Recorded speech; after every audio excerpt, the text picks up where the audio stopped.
मध्य प्रदेश के छतरपुर के बागेश्वर महाराज इन दिनों इतनी चर्चा में है कि पूरे देश में उनकी ही बातें हो रही हैं। बागेश्वर महाराज धीरेन्द्र शास्त्री लोगों का भूत और भविष्य कैसे जान लेते हैं, ये समझने के लिए आपको बागेश्वर बाबा का दरबार हम दिखाते हैं। अपने इस रहस्य लोक में बागेश्वर महाराज अपने भक्तों के दुख दर्द दूर करने का दावा करते हैं। बोले बागेश्वर धाम सरकार की। हम बीच में कथा छोड़कर भागे ये बोलना बंद कर दें। हमने 7 दिन की कथा की, एक भी व्यक्ति को चुनौती की बात लेकर या लेटर लेकर क्यों नहीं भेजा। बाबा के रहस्य लोक के कितने राज। वो आए, जो हमें प्रेरणा लगेगी वो हम लिखेंगे और जो कलमबद्ध करेंगे वो सत्य निकलेगा। हमें अपने इष्ट पर इतना भरोसा है। चमत्कार या अंधविश्वास का कारोबार। मारो इसे, और मारो, और सर में मारो इसके, और सर में मारो। पिछले 4 दिन से बागेश्वर के बाबा धीरेन्द्र शास्त्री सोशल मीडिया पर ट्रेंड कर रहे हैं और उनकी इस चर्चा की वजह बना है वो चैलेंज जो उन्हें नागपुर के कार्यक्रम में। अरे बजरंगबली सहाय, तो फिर क्या डरना। और आरोप है कि इस चैलेंज को पूरा करने से पहले ही बाबा धीरेन्द्र कृष्ण शास्त्री नागपुर से लौट गए। वो अमुक हैं तथा कथित, उनसे आई रिक्वेस्ट कि हम बीच में कथा छोड़कर भागे ये बोलना बंद कर दें। हमारी कथा 7 दिन तक की ही थी। उसका स्क्रीनशॉट 3 तारीख का न्यूज पर, बागेश्वर धाम ऑफिशियल पेज पर 3 जनवरी को पहले से ही डेट घोषित कर दी थी कि हम केवल 7 दिन की कथा करेंगे, क्योंकि हमारे गुरुदेव का जन्मोत्सव था। और आगामी सभी कथाएं 7-7 दिन की 2-2 दिन घटाई गई, क्योंकि फरवरी में हमारे यहाँ यज्ञ है। अपने कथा वाचन को लेकर बाबा धीरेन्द्र शास्त्री की जितनी चर्चा होती है, उससे कहीं ज्यादा चर्चा उनके कथित चमत्कार को लेकर हो रही है। वो चमत्कार जिसे उनके समर्थक आस्था से जोड़कर देखते हैं, तो कई तर्कशास्त्री इसे अंधविश्वास करार दे रहे हैं।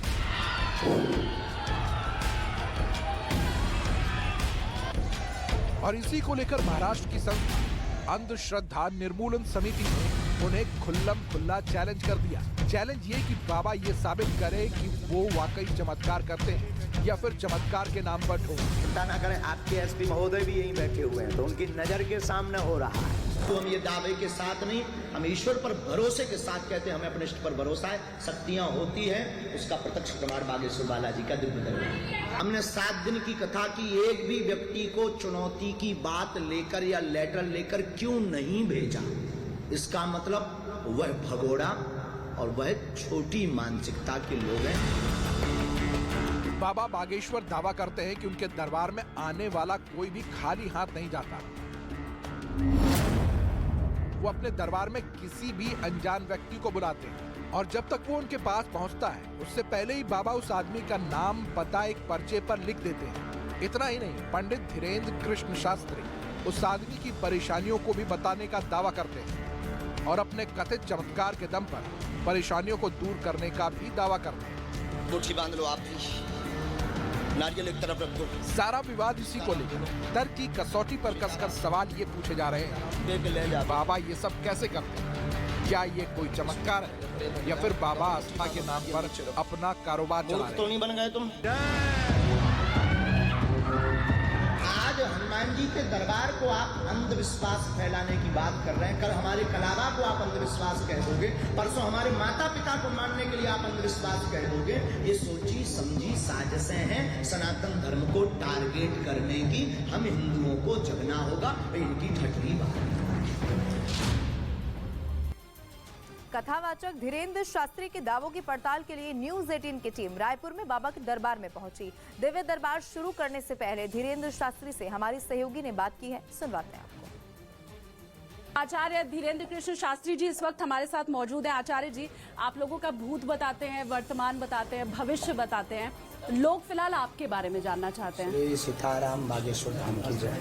बताने वाले श्री बागेश्वर बालाजी। हम एक माध्यम हैं, हम एक साधन है, साध्य ईश्वर।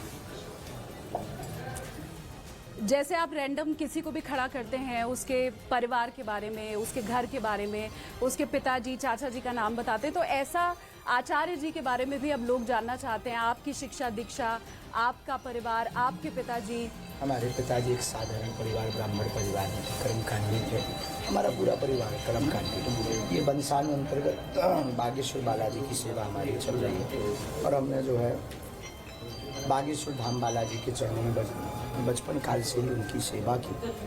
अपने गांव में पढ़ाई की, फिर इसके बाद 12वीं तक पढ़ाई की और हमारा पूरा परिवार कर्मकांडी परिवार है। बागेश्वर बालाजी की ऐसी कृपा है कि पूरा परिवार खूब बड़े आनंद के साथ रहता है और हमें समाज सेवा करने का, बालाजी की सेवा करने का शुभ अवसर मिला। ये हमारे माता पिता का आशीर्वाद है, गुरुजनों का आशीर्वाद। सीनियर विधायक के साथ 7 टाइम्स मध्य प्रदेश में एक्साइज मिनिस्टर थे। तो आचार्य जी से मिलने यहाँ पर भी लोग पहुँच रहे हैं, उनके चरण छू रहे हैं, उनका आशीर्वाद ले रहे हैं। हर कोई ये चाहता है कि आचार्य जी का आशीर्वाद मिल जाए तो फिर जीवन आगे सफल हो जाएगा।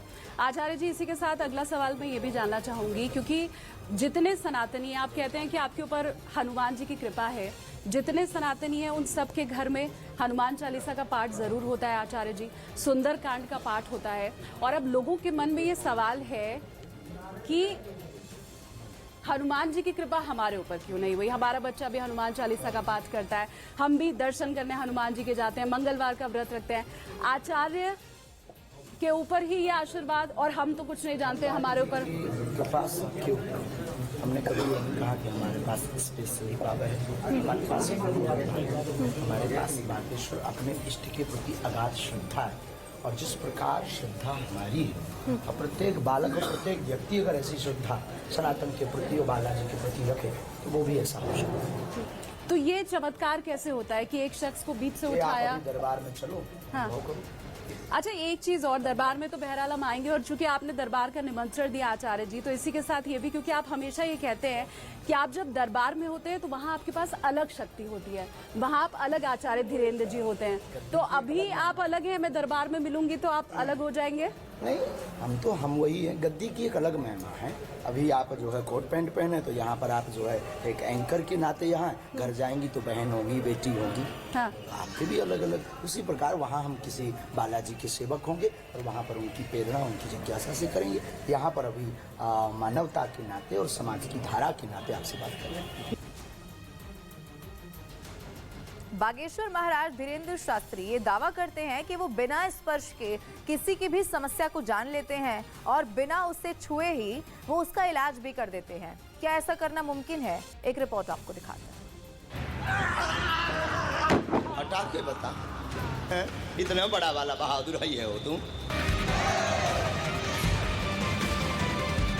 वो आए, जो हमें प्रेरणा लगेगी वो हम लिखेंगे और जो कलमबद्ध करेंगे वो सत्य निकलेगा। हमें अपने इष्ट पर इतना भरोसा है। हमारा ज्यादा वाद विवाद में हमें उत्तर इसलिए नहीं देते क्योंकि हाथी चले बाजार, कुत्ता भौंके हजार।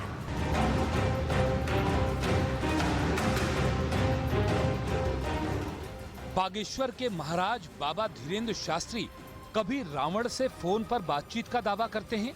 एक बार हमारी रावण से बात फोन कॉल पर। अब ये मत पूछना कि नंबर क्या था, हुई तो हुई।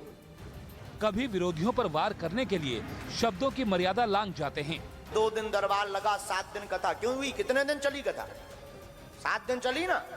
अब ठटरी के बरे तुम ही नहीं आए तो लो, रायपुर में दरबार है, आ जाओ, किराया खर्चा हमसे ले लेना, तुम्हारी ठटरी हम बार देंगे। अरे देखो, हमारा ज्यादा वाद विवाद में हमें उत्तर इसलिए नहीं देते क्योंकि हाथी चले बाजार, कुत्ता भौंके हजार।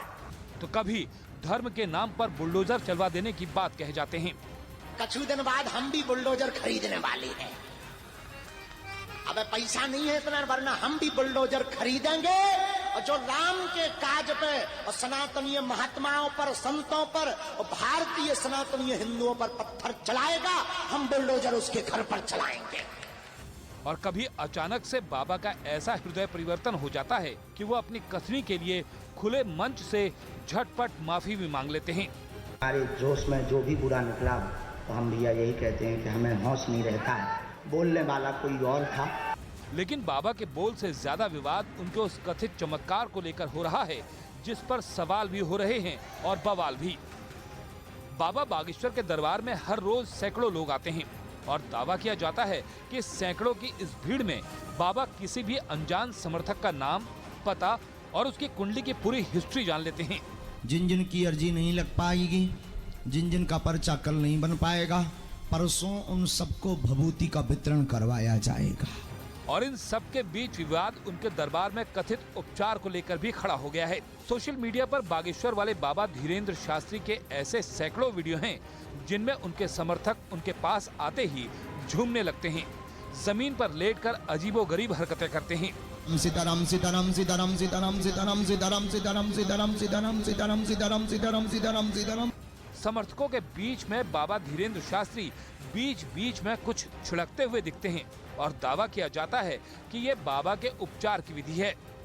लेकिन सवाल फिर वही अब भी बरकरार है, जिस पर बाबा बागेश्वर और उनके विरोधियों के अपने अपने दावे हैं और दोनों आज भी अपने दावों पर अड़े हैं। हालांकि तथ्य और तर्कों की कसौटी पर न तो बाबा बागेश्वर की ओर से अब तक उनके कथित चमत्कार को लेकर कोई प्रमाण सामने आया है और न ही उन्होंने नागपुर में मिले चैलेंज को साबित किया है।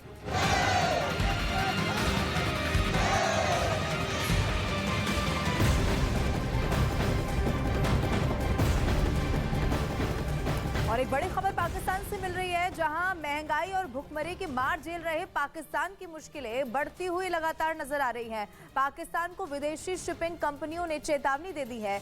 विदेशी शिपिंग कंपनियों ने निर्यात बंद करने की चेतावनी दे दी है।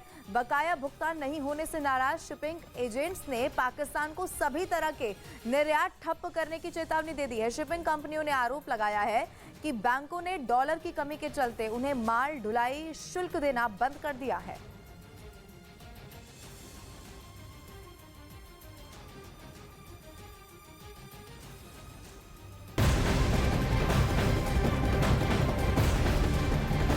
और एक बड़ी खबर नेपाल से भी मिल रही है, आपको बता दें, जहां पर एक भारतीय बस सड़क हादसे का शिकार हो गई है। श्रद्धालुओं से भरी बस पलटकर खाई में जा गिरी। इस हादसे में 5 श्रद्धालुओं की हालत गंभीर बताई जा रही है। खबरों के मुताबिक मौनी अमावस्या के मौके पर नेपाल के त्रिवेणी धाम से स्नान कर लौट रहे थे ये भारतीय श्रद्धालु। नवलपरासी के गाँव के पास बस अनियंत्रित होकर खाई में जा गिरी। इस बस में गोरखपुर जिले के करीब 60 से 70 श्रद्धालु सवार थे। नेपाल में ये दर्दनाक हादसा हुआ है। श्रद्धालुओं से भरी बस खाई में जा गिरी। 5 श्रद्धालु ऐसे हैं जिनकी हालत इस वक्त गंभीर बताई जा रही है। नेपाल से भारत लौट रहे थे ये श्रद्धालु।